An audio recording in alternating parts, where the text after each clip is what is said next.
Habiendo dicho eso, hoy vamos a reanudar, a continuar con nuestra serie basada en el texto de Apocalipsis. Hemos estado explorando este último texto de la Biblia, es el último de la Biblia, del canon bíblico, a lo largo del año. Desde enero hasta hoy, 17 de septiembre, hemos estado explorando el libro de Apocalipsis, todo el libro, esa es nuestra intención, y solo hicimos una pausa en el verano, una pausa de aproximadamente 6 semanas, para ver una serie corta en torno a varias facetas de la vida de David, el rey David en el Antiguo Testamento. Pero en el Apocalipsis, la primera mitad del año, digamos, vimos la primera parte del libro, capítulos 1 al 11, hicimos nuestra pausa del verano y ahora, finales de verano, hemos retomado el libro de Apocalipsis. Comenzamos con capítulo 12 y hoy vamos a ver el 16, y así gradualmente lo hemos estado haciendo. Ah, Así que el tema de hoy será evidente, son los 7 cuencos, los 7 boles, los 7 tazones, cualquiera sea el término que utilicemos para traducir ese vocablo, los 7 cuencos de la ira de Dios. Será evidente esto a lo largo del texto que veremos en unos instantes.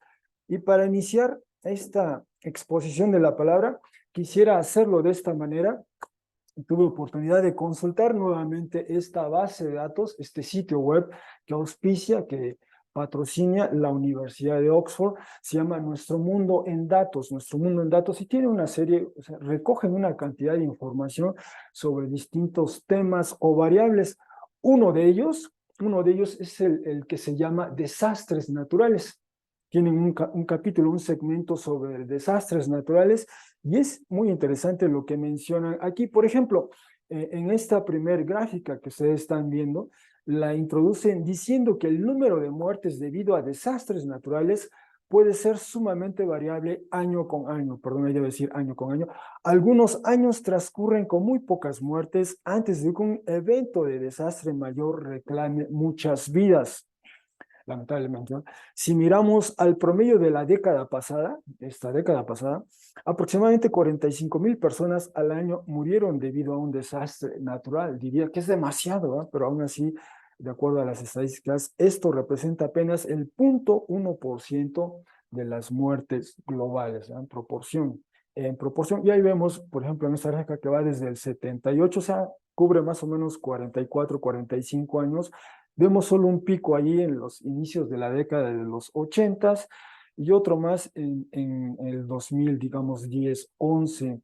En la década de los 80, al parecer, tiene que ver con una hambruna, y en 2010, 11 fue el terremoto aquí en Haití, al cual en un momento volveremos. Y ahora, hablando en vez de contemplar solo un par de décadas, y si vemos todo el siglo XX, digamos, y parte de lo que va del siglo XXI, dicen lo siguiente: lo que vemos es que en la primera mitad del siglo XX, el número de muertes debido a desastres naturales fue elevado, a menudo rebasando el 1,000,000 de personas por año.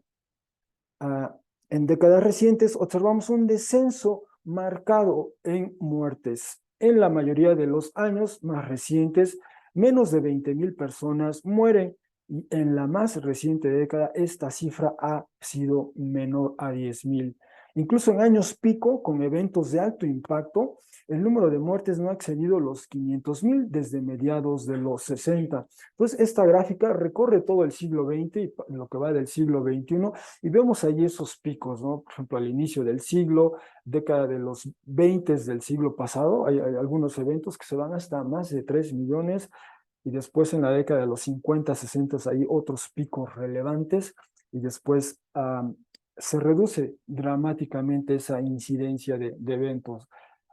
Y en efecto, en esta otra gráfica, y perdón si se ve muy pequeña, lo que están mostrando es varias categorías.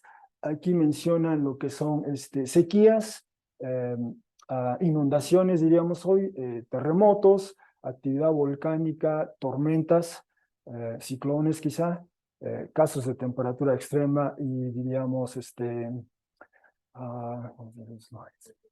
sí, derrumbes, algo así, sí, algo así. Gracias, sí, sí. Bueno, y estas son fuegos, los que tenemos hoy, incidencias de fuego, ¿no? Entonces, si alcanzamos a apreciar, por ejemplo, en sequías, tenemos alrededor de, por ejemplo,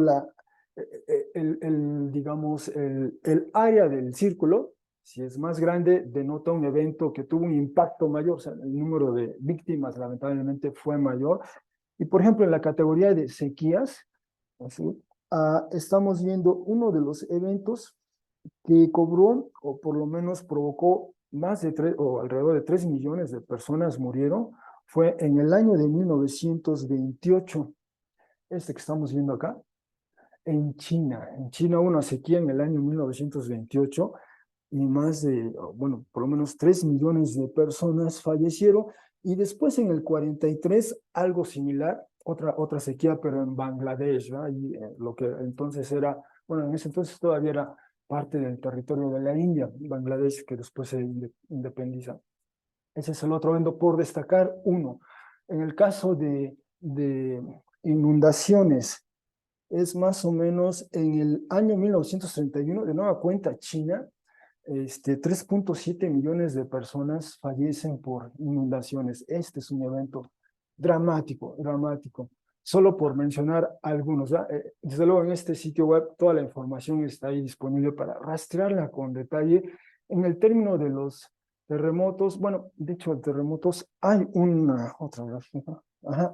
Esta gráfica es un mapa mundial y muestra en color rojo lo que llaman ellos los terremotos más mortales en la historia de la humanidad, de acuerdo al registro que de alguna manera se ha podido llevar, y ahí van numerados del 1 al 10, y si alcanzamos a ver en color rojo, la mayoría de los eventos se concentran en el, digamos, Medio Oriente, sureste asiático, más o menos, ¿no?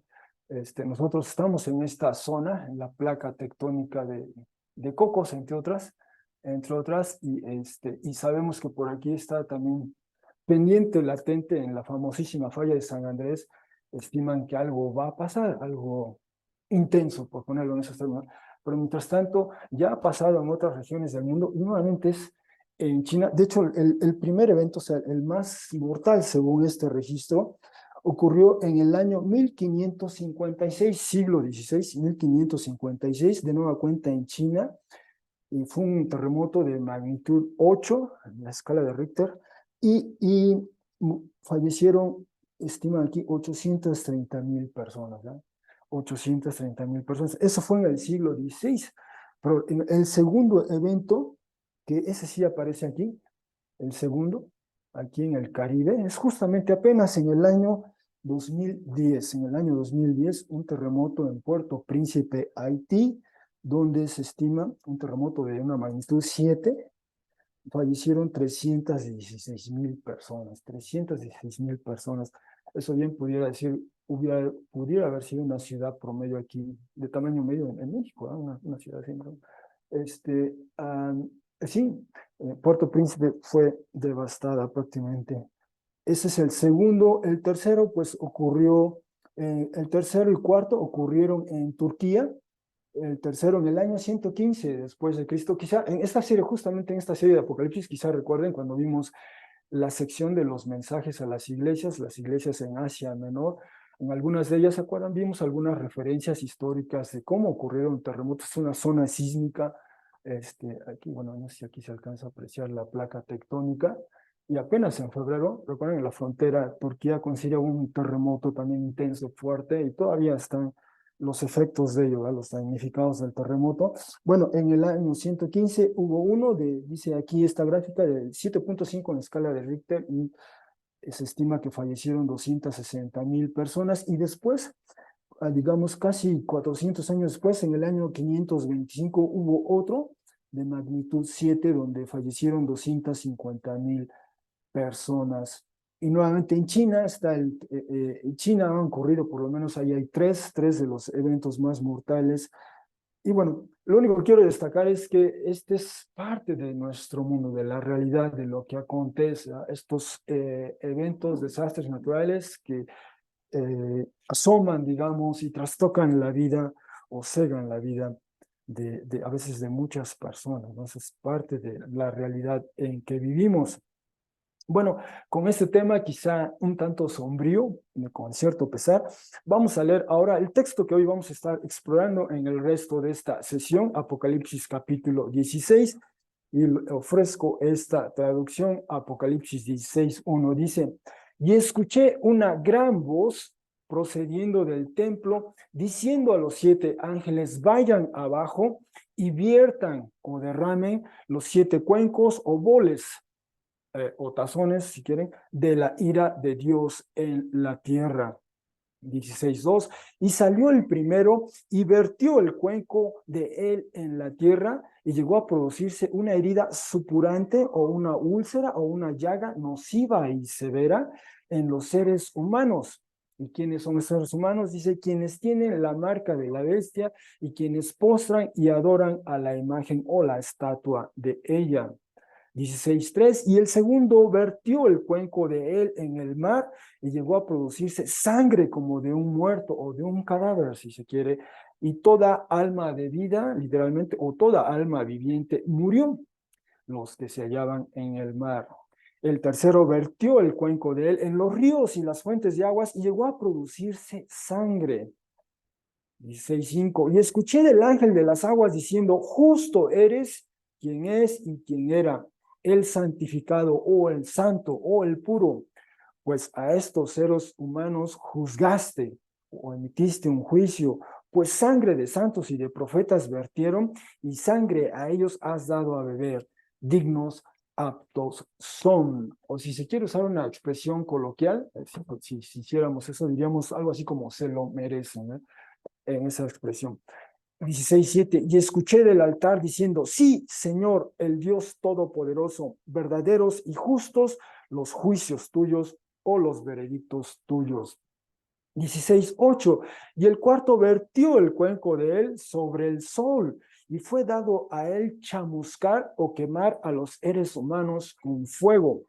Y fueron chamuscados los seres humanos por un gran calor abrasador y profanaron o abusaron verbalmente o calumniaron o blasfemaron el nombre de Dios, quien tiene la autoridad o dominio sobre estas plagas, y no cambiaron su manera de pensar o no se arrepintieron para dar a él gloria.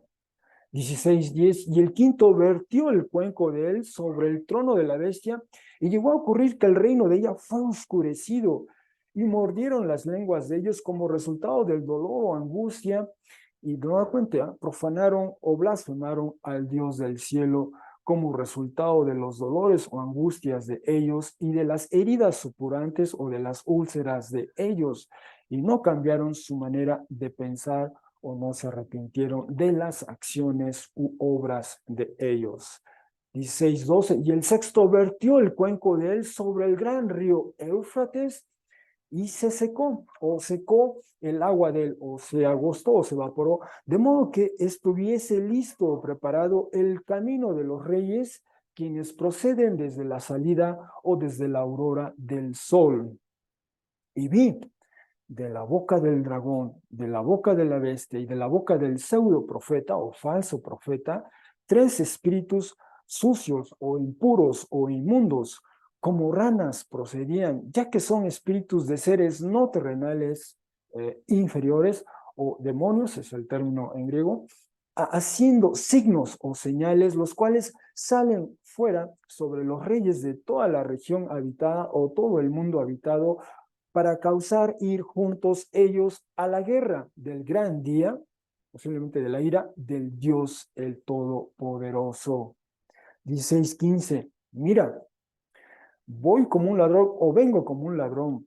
Bendito quien está vigilante o en constante estado de alerta y quien vigila o cuida o presta atención a las túnicas o ropas de él o de esa persona, de modo que no desnudo camine de aquí para allá y vean la condición vergonzosa de él o de esa persona. 16, y vinieron juntos ellos en el lugar, el cual se llama en hebreo o arameo Harmagedón. Ahorita volvemos a ese término. 16, 17, y el séptimo vertió el cuenco de él en el aire, Y salió una gran voz procediendo del templo desde el trono diciendo, ha llegado a ocurrir o ha sucedido. Y llegaron a ocurrir relámpagos y estruendos y truenos y un gran sismo o un gran terremoto llegó a ocurrir de tal clase que no llegó a ocurrir desde que el ser humano llegó a ocurrir o a existir sobre la tierra. Tan intenso sismo o terremoto de este modo grande. 16, 19, y llegó a ocurrir la gran ciudad en tres partes, y aquí lo pongo así porque la construcción gramatical del texto, uno esperaría que nos diga qué pasa. O sea, en tres partes fue dividida, fue partida, fue seccionada, pero bueno, lo dejo así. Y llegó a ocurrir la gran ciudad en tres partes y las ciudades de las naciones cayeron. Perdón, es lo que se lee al final, no me había percatado de ello. Y Babilonia, la grande, fue recordada delante de Dios al dar a ella la copa del vino de la ira, de la indignación o furia de él. Y toda isla huyó y montañas no fueron halladas y un gran granizo como pesando un talento, que estiman era equivalente a 40 kilos, descendió del cielo sobre los seres humanos y profanaron o blasfemaron los seres humanos al Dios de la plaga del granizo, pues grande es la plaga, demasiada en sí misma. Bueno, hasta aquí la lectura del texto. Quizá nos abrumó, nos agobió, ¿verdad? La intensidad con la que va desarrollándose el pasaje. Bueno, al momento decía, estamos viendo esta segunda parte del libro de Apocalipsis y solo quisiera reiterar nuevamente que estamos en una sección donde se ven entrelazadas tres, lo que llama el texto, tres signos, tres señales, tres símbolos.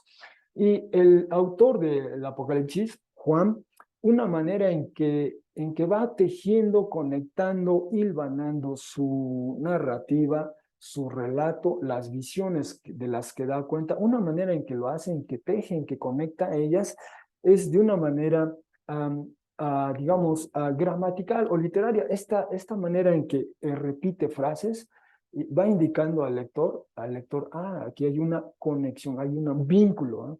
El autor quiere comunicarnos algo de una manera sutil, pero nos quiere comunicar algo de este vínculo entre estas tres visiones, digamos.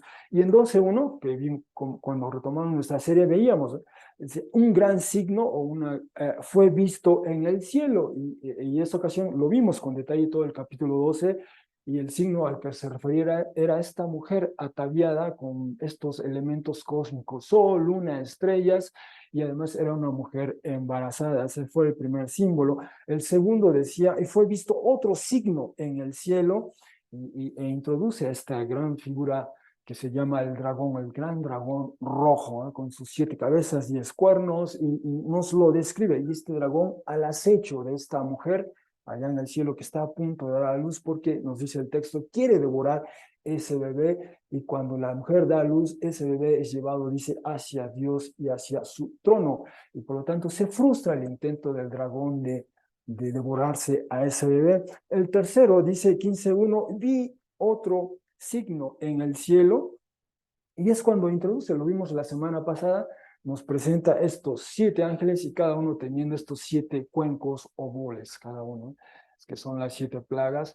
Y el capítulo 15 que vimos la semana pasada, la mayoría del texto es una suerte de liturgia, celebra al Creador, está por hacer algo, está por emitir sus juicios en esa liturgia que vimos, y nos dejó en suspenso, ¿eh? ¿Qué hay en esos boles o tazones o cuencos? Bueno, hoy estaremos viendo el contenido de cada uno de ellos, pero son 7 y están entrelazados estos tres. Gracias. Están entrelazadas estos 3 símbolos y lo vemos ahí de una manera literal, ¿sí? Y decíamos gracias, en capítulo 12 el hecho sí, gracias, Carla, gracias. Nada más, sí está prendido el ventilador, por usted, lo digo por ustedes, ¿no? Si quieren lo prendemos, ¿verdad? Para beneficio de ustedes, ¿no? ¿Sí? Lo ponemos a circular. Sí, gracias. Bueno, decía, en capítulo 12 vimos estos dos símbolos, ¿verdad? La mujer embarazada que da a luz y a este bebé Mesías, que es llevado hacia su Dios y hacia su trono, y vemos a este dragón, y veíamos, bueno, en su momento argumentamos y provimos la evidencia para argumentar que esta mujer embarazada era una alusión a la comunidad mesiánica, ¿verdad? A través del tiempo, Dios, a través de esta comunidad, prepara las condiciones para el arribo, el adviento del Mesías, ¿eh? Y tenemos al dragón, esta figura enigmática de la que se le dan varios sobrenombres, pero veíamos, es una suerte de ángel, hizo algo en contra de Dios y se transforma en este monstruo. Bueno, veíamos que el capítulo 12 de una manera teológica comunica esta correlación de poder, la exaltación del bebé Mesías y la caída del dragón. Se nos dice que es echado del cielo, no hay lugar para él en el cielo, cae a la tierra. Y continuamos, leímos brevemente Apocalipsis 20 porque Apocalipsis 20 retoma ese relato de la caída del dragón, nos dice que ese dragón es aprendido o arrestado, atado, echado a una prisión de un modo temporal, sale por un tiempo y vuelve a esa prisión, a ese confinamiento de un modo permanente. Eso vimos en Apocalipsis 20, del 1 al 10, y en su momento lo veremos con mayor detalle, pero veíamos esa secuencia, ¿verdad? Y entonces el texto de Apocalipsis al lector le comunica eso. Se abre este arco narrativo entre Apocalipsis 12 y 20, y del telón de fondo se vuelve esta correlación de poder, la exaltación del bebé Mesías, la caída del dragón, y algo pasa en medio, algo pasa en medio. Y eso que pasa en medio empezamos a explorar los capítulos 13, 14, 15, ahora 16, pero 13 en particular vemos emerge este monstruo del mar, una alusión vimos en su momento con suficiente detalle al Imperio Romano, esta entidad política que pone términos y condiciones, la naturaleza de esta entidad, y luego este monstruo bestia de la tierra, que veíamos una alusión al culto al emperador, al culto a la figura imperial en ese tiempo, en el tiempo en que escribe Juan, y después aquellos que sucumben, que se postran y adoran al dragón, a la bestia y su estatua, y después este orden que emerge, que patrocina, que auspicia el dragón, es el término de lo que comunica 12, de alguna manera es confrontado. Apocalipsis 12 nos presenta la contraparte, el contraste en esta montañación, y en su momento vimos por qué montañación, ¿no? Todo lo que va asociado a este símbolo, la montañación, la presencia de Dios, de Sión emana la enseñanza, de Sión, en Sión está esta referencia al Mesías de Dios, vimos en Salmo 2, y también en Sión emanan los juicios de Dios, como en su momento vimos, de Sión también salen quienes pregonan las buenas nuevas. Entonces Sión, la montaña Sión tiene varias connotaciones, varios significados, ¿verdad? Todos ellos se aglutinan en esa visión, y además hay esta primicia, estos 144,000 que siguen al Cordero que está ahí.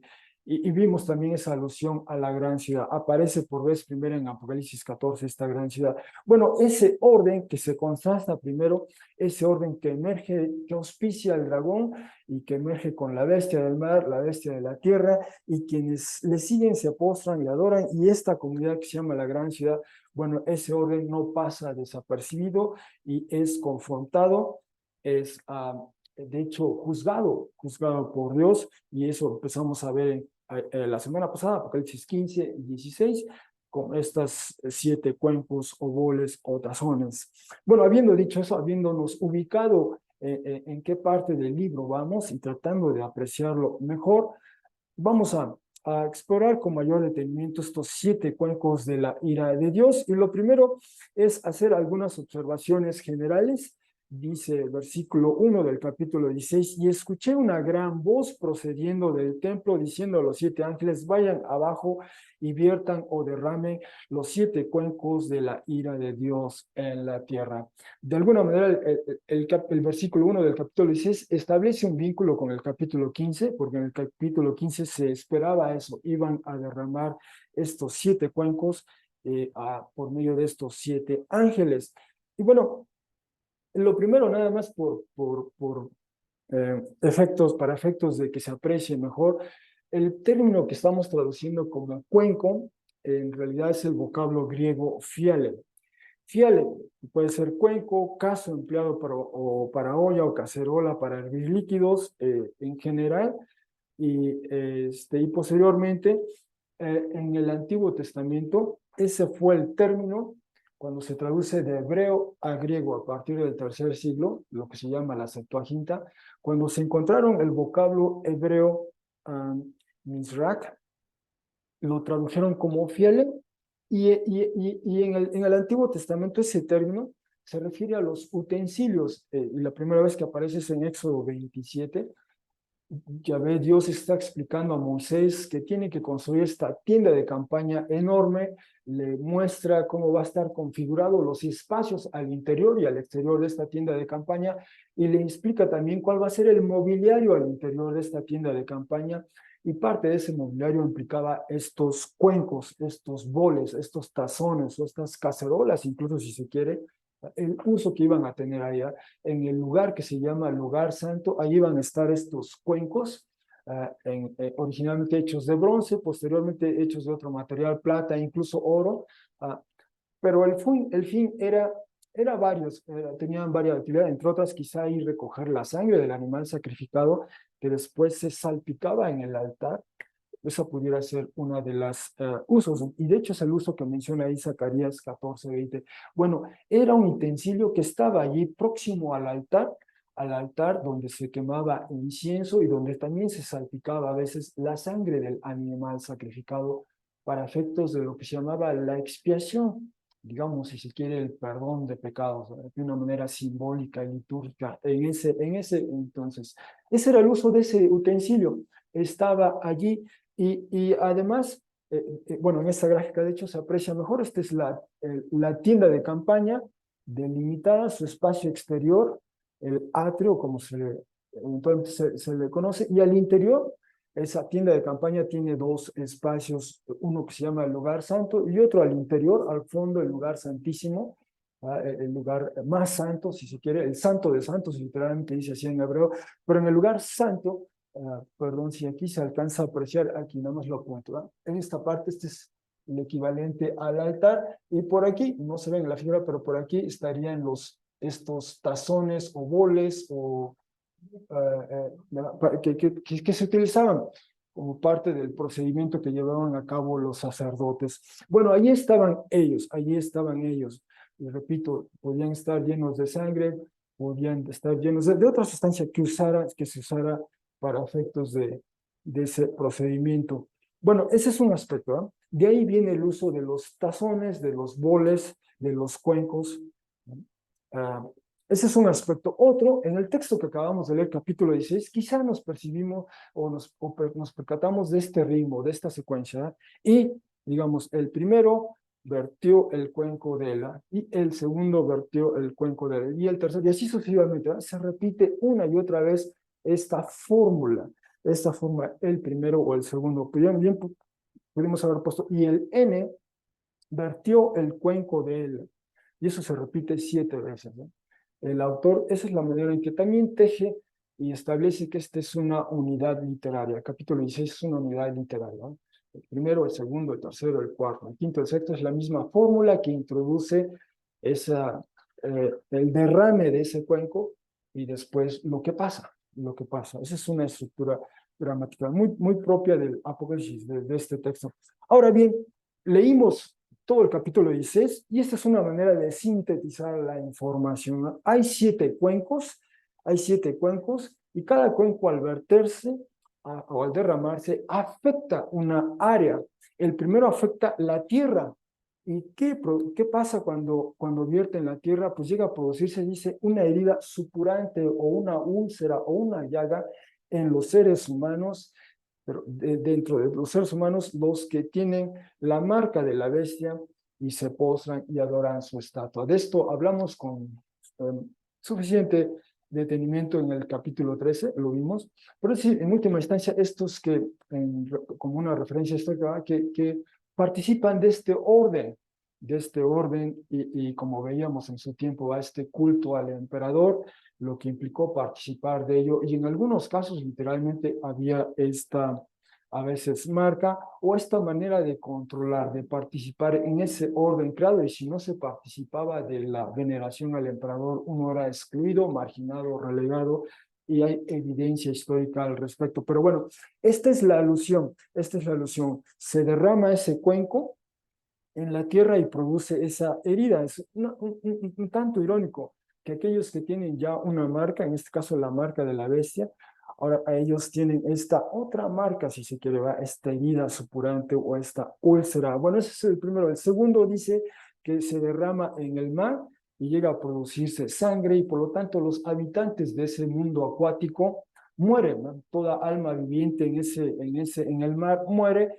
Y lo mismo ocurre con la tercera, se derrama en los ríos y fuentes de agua y llega a producirse sangre. En un momento vuelvo al punto de que vuelve a producirse sangre y de repente tenemos un paréntesis, un interludio, una pausa, y hay este interludio litúrgico porque se habla de la retribución divina justa, ese principio de que la sangre exclama, y en un momento volveremos a ella. El cuarto, al derramarse sobre el sol, lo que provoca es este calor intenso y hace que los seres humanos blasfemen el nombre de Dios y no le den gloria, no se arrepientan, no se arrepientan. El quinto, al derramarse, cae sobre el trono de la bestia, el trono de la bestia, y después llega a ocurrir que el reino de la bestia es oscurecido y se muerden la lengua, nos dice, los que blasfeman al Dios del cielo y no se arrepintieron de las acciones de ellas, que están vinculados, ese grupo de personas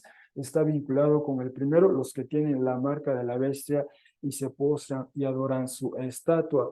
Después el sexto cae sobre el río Éufrates, se seca esta agua y emanan tres espíritus inmundos del dragón, bestia y falso profeta. Estos hacen señales, persuaden a los reyes del mundo habitado a ir juntos a la guerra. Nuevamente tenemos una suerte de breve pausa y en esa pausa que se abre es un llamado a permanecer vigilante. Finalmente el séptimo cuenco es derramado en el aire y sale una voz del templo, del trono, esto es en el cielo, que dice, ha llegado a ocurrir, y entre otras cosas suceden estos relámpagos, truenos, estruendos, este gran terremoto y un gran granizo. La gran ciudad en tres partes es dividida y las ciudades de las naciones caen y los seres humanos nuevamente blasfeman a Dios. Y entonces en ese último cuenco se introduce a Babilonia la Grande, que es recordada al dársela a beber la copa del vino de la ira, de la indignación de Dios. Es una frase extensa, pero aquí nos permite ver de una manera, a manera de síntesis, estas 7 cuencos que se derraman y cómo los primeros 4 afectan, digamos, el orden natural, el orden creado, y los últimos 3 se refieren a este trono reino, a reyes de la tierra y finalmente a la gran ciudad, a estas entidades políticas, como alguien ha dicho, estas entidades políticas. Entonces, las primeras 4 afectan, o de alguna manera los agentes son la creación misma y los 3 restantes son estas entidades políticas. Y eso abarca estas siete cuencos de la ira de Dios. Pero también esta gráfica, esta tabla nos permite resaltar ese otro aspecto que vemos en el cuenco número 4, el 5 y el séptimo, ¿no? De las personas que en medio de esa expresión del juicio de Dios blasfeman al Creador, blasfeman a Dios.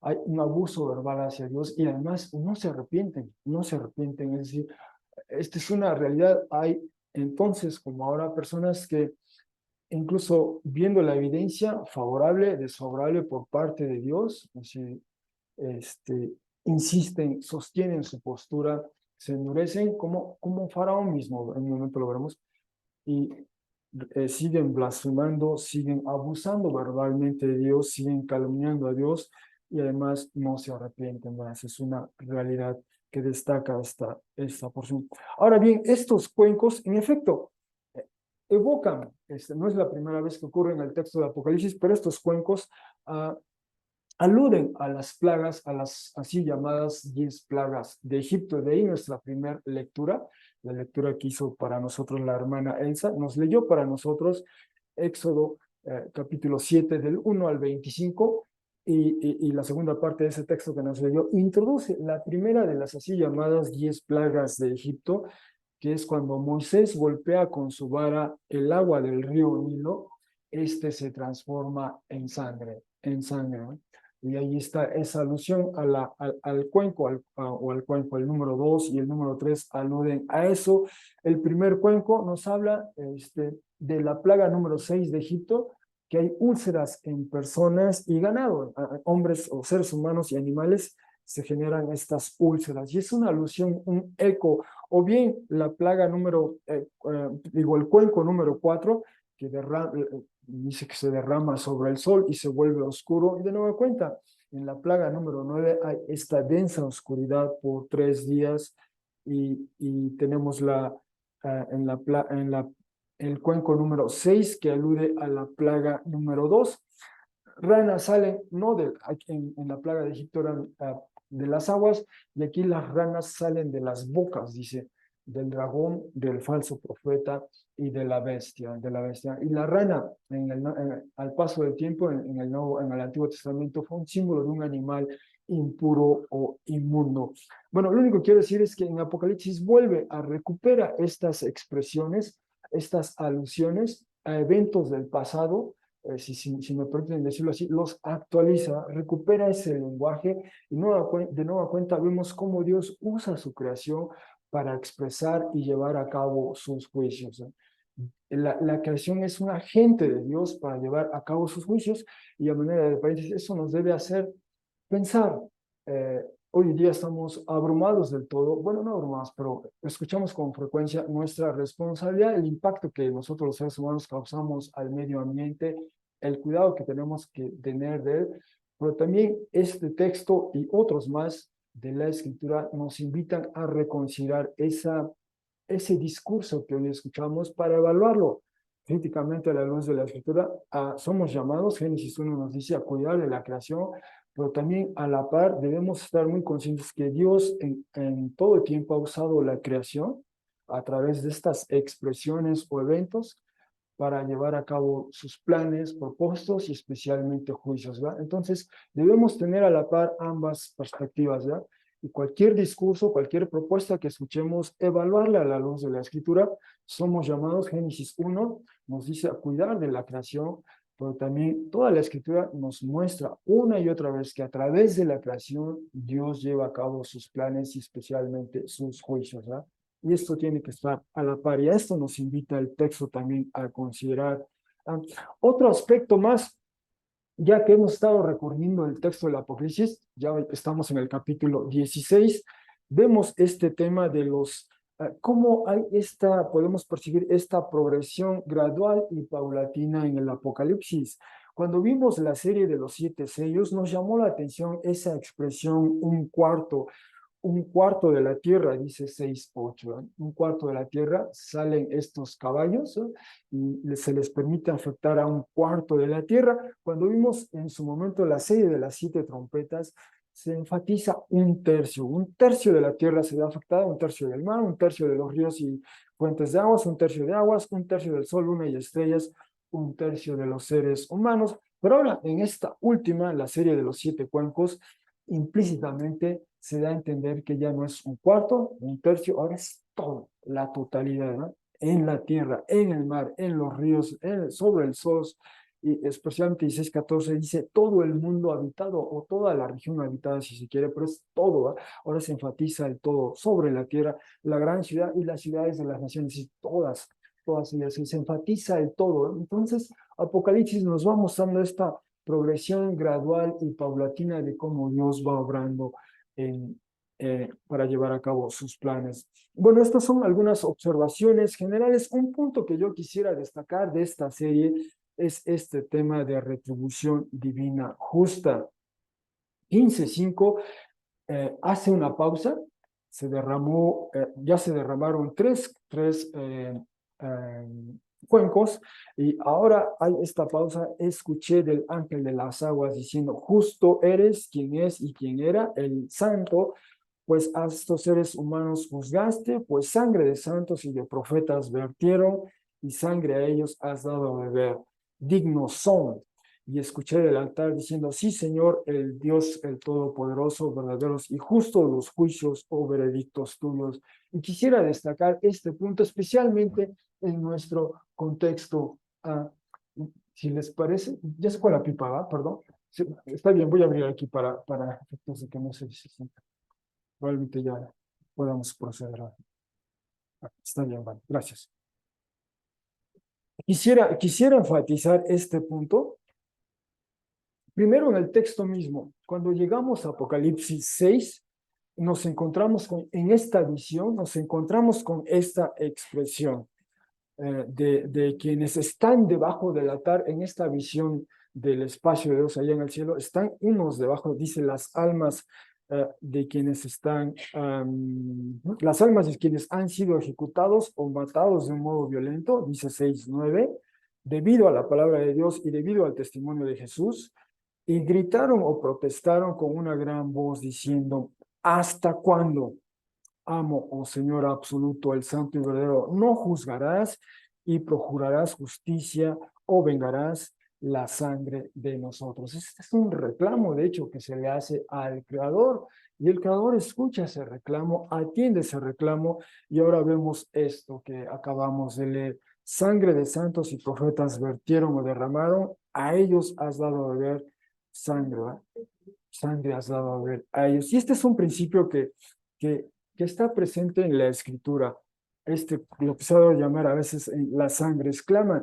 La primera vez que ocurre un incidente de esta naturaleza, Apocalipsis capítulo, Génesis 4, son los hermanos Caín y Abel, donde se nos dice que Caín, bueno, en los versículos previos, Caín le pide a su hermano salir al campo y allí lo mata, ¿verdad? Le inflige unas heridas y lo mata, y en 4:10, bueno, en 4:9 dice Yahvé a Caín, ¿dónde Jebel tu hermano se encuentra? Y dijo Caín, no sé o no tengo idea. Quien cuida o quien protege a mi hermano soy yo.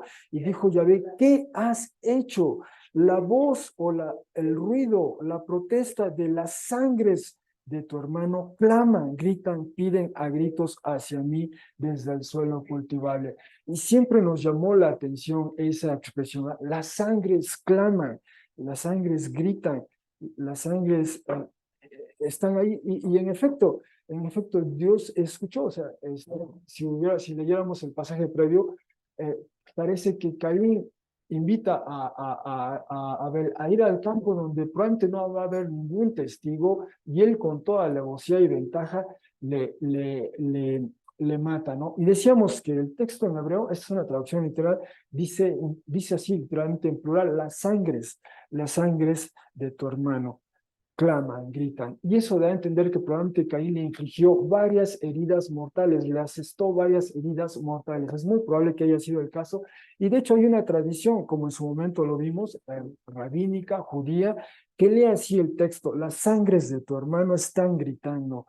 Las sangres de tu hermano, es decir, su sangre y las sangres de sus descendencias. Es una lectura rabínica, pero destaca el aspecto de las sangres de tu hermano en plural, ¿verdad? Las heridas mortales, si se quiere, de tu hermano. O bien esta traducción del hebreo al arameo, que se conoce como Targum, dice la voz de las sangres del asesinato de tu hermano, las sangres de tu hermano. Enfatizan, recuperan eso, porque quizá en nuestras traducciones hoy día el español solo menciona la sangre de Abel, la vuelven singular cuando en hebreo es en plural, y habla del hecho de que probablemente Caín le infligió varios golpes mortales, como haya sido, y le provoca esas heridas, esas hemorragias, y muere. O sea, fue un acto violento o muy violento, si se quiere, pero ese principio, eso no pasa desapercibido, no queda impune. La sangre exclama, Dios escucha, atiende ese clamor, y ese es el gran principio que queda establecido en la escritura. Y de ahí en adelante, por ejemplo, en Génesis 9, después de que pasa el Mabul del aguas, o como a veces decimos el diluvio, pero vimos en su momento que es más que eso, en Génesis 9 Yahvé Dios habla a Noé, a su esposa, a sus hijos, y les dice lo siguiente: solo la sangre de ustedes por las armas de ustedes requeriré inquisitivamente. De la mano o de la garra de todo animal la requeriré, de la mano del ser humano, de la mano del hombre su hermano. Y ahí hay una alusión velada a Caín, ¿no? En el episodio de Caín Abel: requeriré inquisitivamente el alma del ser humano. Quien derrame sangre del ser humano, en tal ser humano su sangre será derramada, pues a imagen de Dios hizo al ser humano. Ese es el principio que establece Dios, un principio de jurisprudencia, hoy día si usamos terminología moderna, ¿eh? Es decir, hay que preservar la vida del ser humano. Tiene tal valor, tal valía, que si alguien atenta contra la vida de un ser humano, entonces la sangre de esa persona también será derramada. Ese es el castigo, ese es el juicio, si se quiere, el veredicto, la sanción, ¿no? Entonces, por eso hay que proteger la vida del ser humano. Fue creado a imagen y semejanza de Dios, y está en su valía que si alguien atenta contra la vida de esta persona, bueno, esa persona de alguna manera recibirá ese juicio por parte de Dios. Queda establecido este principio. Y entonces, ¿por qué las aguas se convierten en sangre? ¿Por qué las aguas se convierten en sangre? Si uno continúa leyendo ahora en el libro de Éxodo, Éxodo 1:15 nos presenta este episodio. Ya para entonces el pueblo de Israel, los descendientes de Jacob y de sus hijos, han crecido, y el faraón de entonces y sus, digamos, consejeros ven en ellos cierta amenaza y establecen esta política de Estado, ¿eh? En voz del faraón dice el rey de Egipto, dijo el rey de Egipto: a las hebreas quienes auxilian con el parto, o a las parteras o comadronas, como diríamos, cuyo nombre de una era Sifra y el nombre de la segunda era Puá.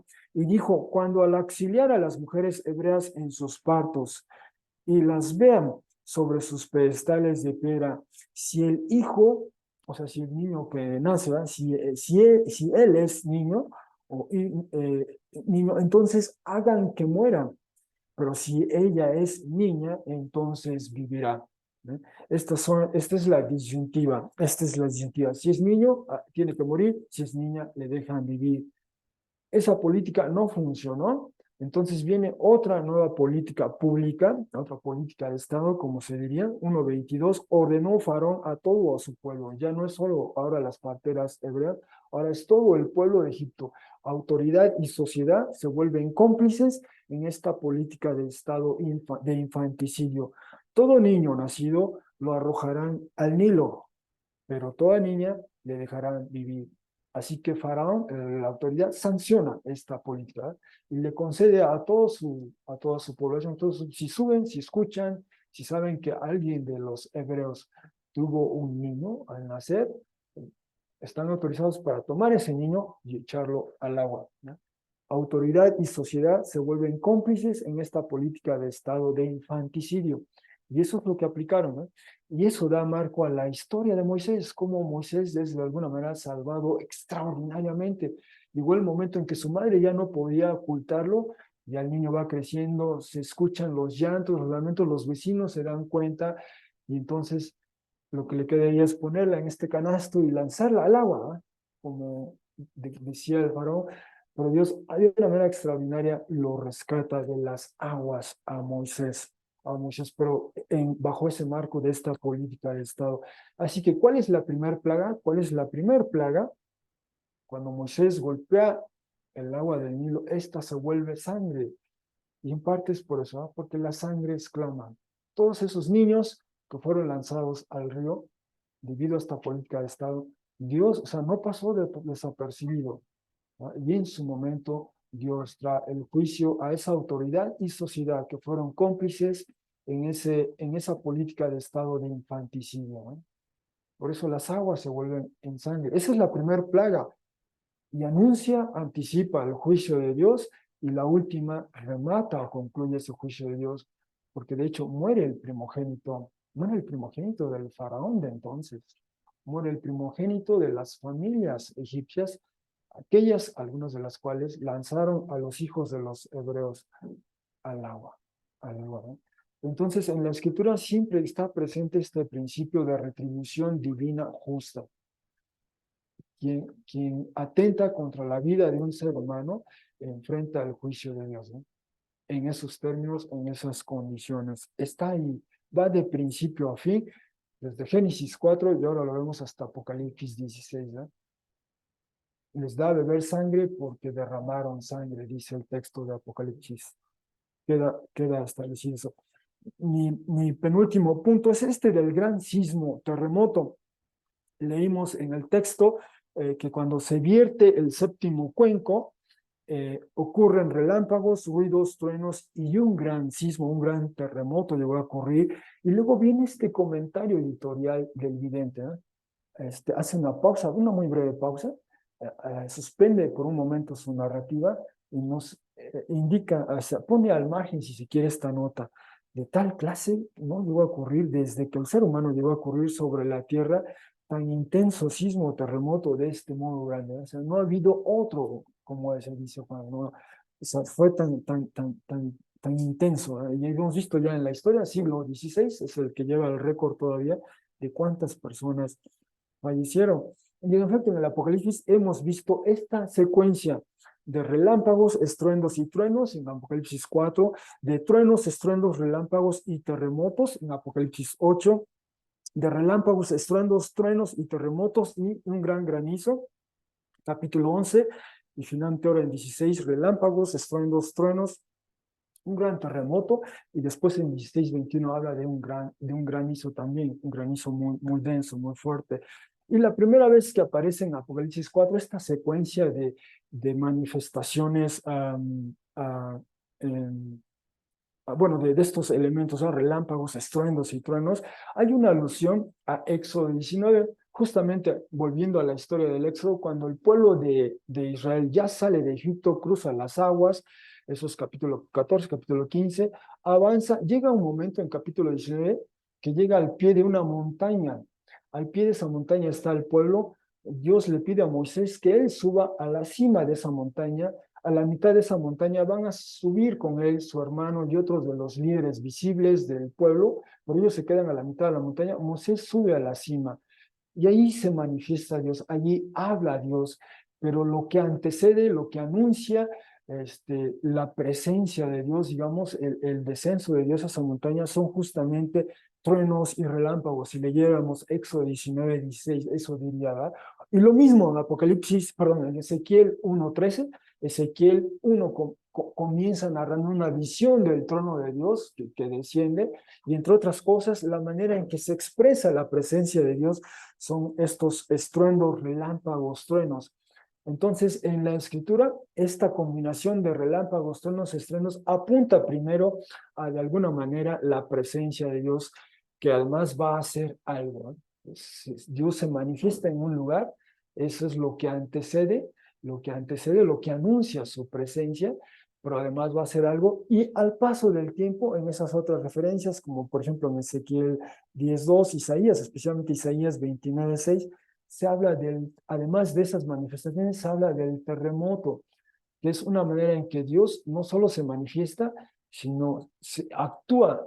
Y en Ezequiel, por ejemplo, en Isaías 29, la referencia es que actúa a manera de juicio, ¿va? Y esa es su manera, ese es el lenguaje para anunciar de que Dios llega a algún lugar o irrumpe en un lugar, se manifiesta y va a hacer algo, va a juzgar, va a ser algo extraordinario, ¿no? Y todas esas referencias que después vemos de Ezequiel, de Isaías, solo elaboran, amplían este principio en la escritura. Esta suma de relámpagos, estruendos y truenos apunta a la presencia, y cuando le añaden ya los sismos y luego el granizo, apunta que no solo es además de la presencia, es también la acción de Dios y muy probablemente una acción de retribución divina, ¿eh? De juicio divino. Y ese es el precedente, y el vidente Juan solo recupera eso y lo actualiza, lo traslada a las visiones que él contempla, y nuevamente recupera esos símbolos, esos elementos. De ahí lo del terremoto, ¿eh? Lo del terremoto. Finalmente tenemos este llamado. En medio de estas cuencos, quisiera destacar este llamado 16:15. Mira, vengo como un ladrón o voy como un ladrón. Y aquí tiene sentido la segunda lectura que hicimos previamente, la lectura que hizo nuestro hermano Carlos, Primera de Tesalonicenses 5, del 1 al 11, leyó ese pasaje, y esta expresión de como un ladrón ocurre en Apocalipsis 3:3, y de hecho allí habla Jesús exaltado, habla a esta iglesia y le pide qué hacer, le pide qué no hacer, y le dice que viene a esa iglesia como un ladrón en la noche, ¿eh? Que les va a tomar por sorpresa. Y veíamos la referencia histórica, ¿eh? En ese lugar, como en el pasado era un lugar asentado sobre una suerte de fortaleza, una montaña, una colina, y ellos se sentían muy seguros, muy protegidos. O sea, en términos geográficos, orográficos, era muy difícil que alguien escalara y un ejército escalara y quisiera dañarles. Se sentían muy protegidos, precisamente por ese exceso de confianza. Vino un ejército, de hecho, y de una manera sigilosa, los sorprendió, los atacó, los conquistó, en el pasado. De ahí la referencia: vengo como un ladrón, nadie se va a enterar, pero vengo a hacer algo. Y esta es la invitación: bendito quien está vigilante. De nueva cuenta, son ecos de los mensajes a las iglesias. Bendito quien está vigilante, bendito quien vigila o cuida sus túnicas o sus ropas, de modo que no desnudo camine de aquí para allá, que las porte, que las tenga listas, y vean la condición vergonzosa.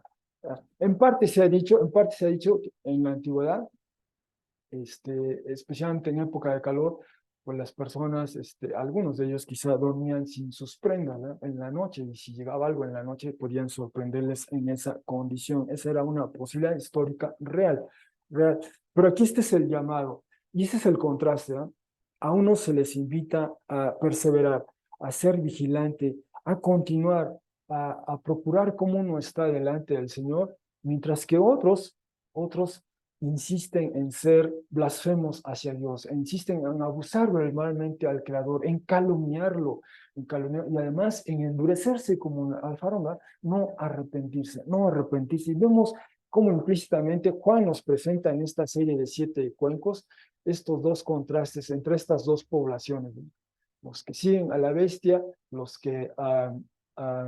sí, los que siguen a la bestia y por lo tanto blasfeman al Creador y no se arrepienten, y por otro lado, el llamado a los que sí siguen a Dios, al Señor Jesús, al Cordero. Hay que perseverar, hay que estar vigilantes, hay que continuar. O sea, todo esto con detalle lo vimos con suficiente extensión en los mensajes a las 7 iglesias. Bueno, en conclusión, lo que hemos visto hoy, esta mañana, vemos estos 3 signos entrelazados, el último de los cuales es elaborado en esta sección 15 y 16, y vemos también que el marco litúrgico previo, capítulo 15, da paso a las expresiones de la ira de Dios que evocan las plagas de Egipto. A estos 7 cuencos, todos ellos aluden, prácticamente todos, aluden a estos eventos del pasado, estas plagas de Egipto, en las que vemos la creación tiene un rol decisivo, determinante, sea la tierra, el mar, río, sol. La creación en general es un agente de Dios a través del cual lleva a cabo sus planes y propósitos, y en particular sus juicios, ¿no? Entonces tengamos eso presente. El juicio se estrecha, se reduce o se enfoca al paso del tiempo en estos 7 tazones, en el trono de la bestia, sus seguidores, la gran ciudad y quienes blasfeman a Dios y no se arrepienten. Y por cierto, al final del capítulo 16, anuncia, anticipa que va a elaborar sobre esta gran ciudad, ¿no?, que el nombre código era Babilonia. El próximo domingo o los próximos 2 domingos, Dios mediante, estaremos viendo capítulos 17 y 18, y allí veremos con suficiente extensión quién era esta gran ciudad a la que se le da el sobrenombre código o el nombre código Babilonia, Babilonia la Grande. ¿Quién era esta gran ciudad que representaba y todo lo que ella llevaba a cabo, y cómo también es sometida a juicio y colapsa? Lo veremos con más detalle en los siguientes 2 domingos.